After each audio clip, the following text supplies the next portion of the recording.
嗱，各位好啦，今日係5月20號啦，祝各位情人都520快樂啊！咁今日係星期三嘅下晝，我哋快速去講一講今日嘅市況先啦。老實講呢，今日唔係一個特別刺激嘅一日嘅，但有幾個位呢，我覺得係要值得睇住嘅。等我同大家講下啦。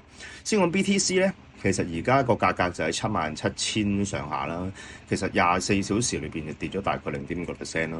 咁佢唔係大跌啦，但係感覺就有啲沉沉地。點解呢？因為特朗普啊，前幾日啊就宣布咗取消空襲啊，地緣風險咧情緒降溫啦，本來係好消息嘅，但係偏偏一啲避險嘅買盤散水咧，BTC 啊跟住一啲少少啦。技術上嚟講咧，就係78,500嘅上方壓力啦。咁75,000啊，同埋74,500係下方嘅支撐啦。咁其實你望翻呢個圖咧，其實上方嘅線咧，基本上就係啲重要嘅位置啦。咁而喺呢個Bitcoin 佢跌落嚟嗰陣時，其實都直接插㗎啦，佢都冇咩懸念咁樣。咁所以我覺得其實就係話睇翻佢而家上翻去77,900即78,000嗰個位啦，咁先去睇一啲入場嘅機會啦。咁而 ETH 咧就有趣少少啦，而家個價格就喺2128左右，24小時跌就升咗0.86%。咁喺一啲周線嚟講係跑贏咗 BTC 嘅。咁呢個係資金輪動嘅信號啦，唔係話一定爆升。但係有啲人就喺呢位吸緊貨啦。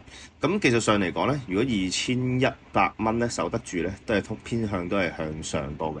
上方壓力啦就係2200蚊啦。不過要提醒大家突破之後咧就可以睇翻2300幾啦，2335呢個位置啦，咁之後就2400啦。不過提醒大家咧，咁 ETH 跑贏咧唔代表 BTC 跌而佢唔跌㗎，大市一旦轉差咧就一齊落嘅。咁而睇翻黃金啦，黃金咧而家就係喺一個4470幾呢個位置啦。咁佢都喺一個4460幾同埋4590幾嗰度去做一個徘徊啦。咁喺個高位嘅整固啦，暫時都冇咩太大嘅方向嘅，係啦。咁啊，但係我唔建議睇淡啦，因為中東局勢仲未平息啦，伊朗仲控制緊呢個霍爾木茲海峽啦，咁供應嘅風險咧確實係存在嘅。咁上方咧，如果突破咗4600咧，就可以去追升啦，追買啦。咁下方嘅支撐就喺呢度啦，4410蚊啦。咁跌穿咗4400咧，就考慮就真係轉淡啦。咁呢個位亦都係喺一啲嘅叫做歷史高位附近啦。睇翻其實即係都係啲高位附近嚟嘅，係啦。咁槓桿就唔開太重啦，波動係可以好大啦。係啦，而油咧，原油咧就係最近期一啲最強嘅板塊啦。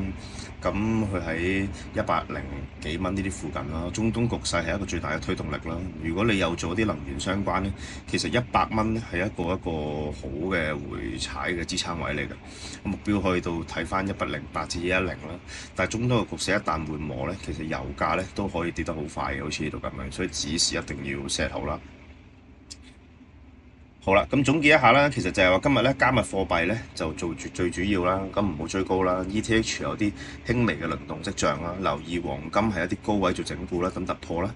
原油嘅強勢，但係要 set 個止蝕嘅。整體嘅格局咧都係風險資產偏弱嘅，商品係偏強嘅。今日嘅策略就係等啦，唔好搏，等有清晰嘅信號先好入手，管好自己倉位啦。咁今日就講到呢度，有問題都可以問，我哋下一次再見，拜拜。